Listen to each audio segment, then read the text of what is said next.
పెట్టుకున్నాం.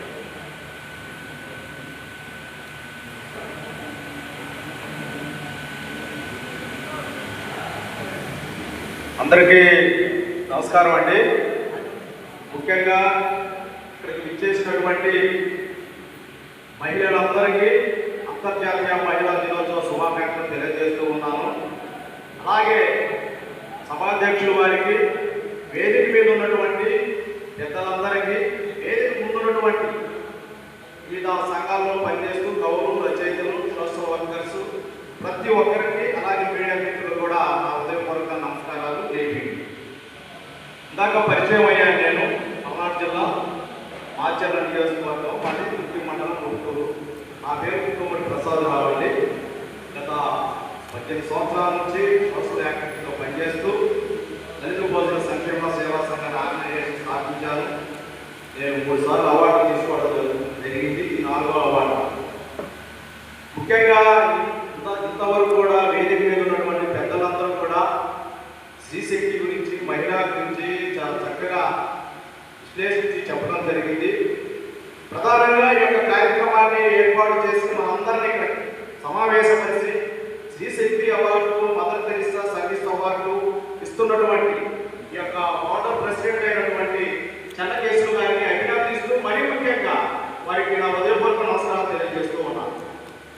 ఈరోజు అంతర్జాతీయ మహిళా దినోత్సవాన్ని ప్రతి సంవత్సరం కూడా ప్రపంచవ్యాప్తంగా మార్చి 8వ తారీఖున జరుపుకోవడం అనేది ఆనవాయితీ. అంటే మహిళా దినోత్సవం రోజున మహిళలు ఆర్థికంగా, సామాజికంగా, సాంస్కృతికంగా మరియు రాజకీయంగా వారు సాధించినటువంటి విజయాలను గౌరవిస్తూ, అలాగే వారి హక్కుల గురించి తెలుసుకోవడం, వారి సాధికారత గురించి, లింగ సమానత్వం గురించి ప్రోత్సహించడం అనేది ఆనవాయితీ.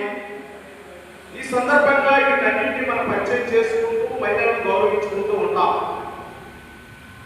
అంటే ఎక్కడా కూడా మహిళ మరి తక్కువ కాదు. అన్నింటిలో పురుషులతో పాటు మహిళలు కూడా సమానంగా ఇప్పుడు రాణించగలుగుతూ ఉన్నారు.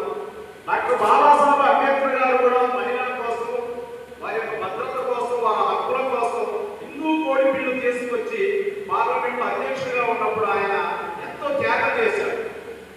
అంటే కార్మిక హక్కుల కోసం కార్మిక శాఖ మంత్రిగా కూడా పనిచేసినటువంటి డాక్టర్ బిఆర్ అంబేద్కర్ గారు. ఈ రోజు మనం ఎంతో స్వేచ్ఛగా ఉంటున్నాము, మన హక్కులను మనం ఉపయోగించుకుంటున్నాము గొప్ప డాక్టర్ బిఆర్ అంబేద్కర్ గారు. ఇది మనం గుర్తుపెట్టుకోవాలి. ఈ రోజు మనం ఎంతో స్వేచ్ఛగా ఉంటున్నామంటే బాబాసాహెబ్ అంబేద్కర్ గారు సమానత్వాన్ని ఇచ్చాడు, స్వేచ్ఛ ఇచ్చాడు. ఆర్టికల్ 18 నుంచి 35 మనం చూసుకున్నట్లయితే భారత రాజ్యాంగంలో ఈరోజు బాబాసాహెబ్ అంబేద్కర్ గారి భిక్ష మనకి అంతా. అందుకోసమని అంబేద్కర్ గారు ఏం చెబుతాడంటే, సమాజం అభివృద్ధి చెందాలంటే, సమాజంలో మహిళ రాణించాలంటే ఖచ్చితంగా మహిళ చదువుకోవాలి, విద్యావంతురాలు కావాలి. విద్యావంతురాలు అయితేనే అభ్యున్నతి నడుస్తుంది, విద్యావంతురాలు అయితే కుటుంబం ఎదుగుతుంది, విద్యావంతురాల గౌరవ మర్యాదలు దక్కుతాయని బాబాసాహెబ్ అంబేద్కర్ గారు ముందు చూపుతూనే మరి మహిళల గురించి భారత రాజ్యాంగం చక్కగా రూపొందించడం జరిగింది. మరి అమ్మని మనం పూజించాలి, భార్యను ప్రేమించాలి, సోదరుని జీవించాలి.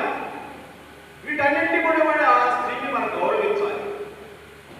కాబట్టి మహిళా దినోత్సవం రోజున నిజంగా ఈ సమాజంలో ఎంతో మంది మహిళలు ఉన్నారు. ఇందాక మేడం గారు 2 చక్కని మాటలు చెప్పారు.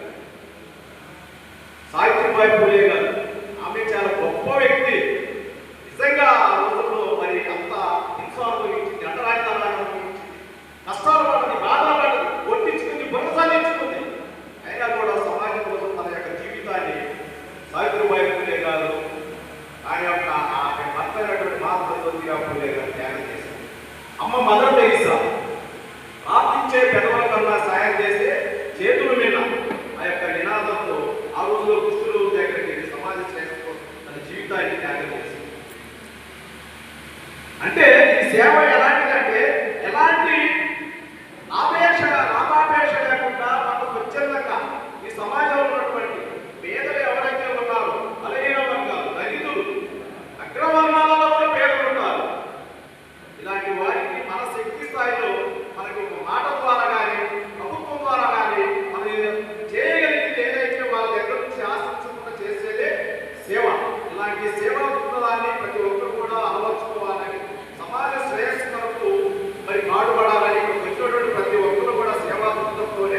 రావడం జరిగింది.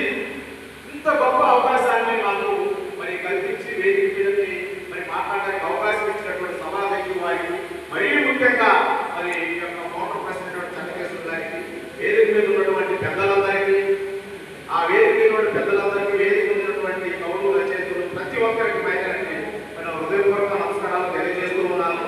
వన్స్ అగైన్ మహిళలందరూ కూడా ఇంటర్నేషనల్ ఉమెన్స్ డే, అంతర్జాతీయ మహిళా దినోత్సవ శుభాకాంక్షలు తెలియజేస్తూ ఉన్నాను. Thank you. Thank you.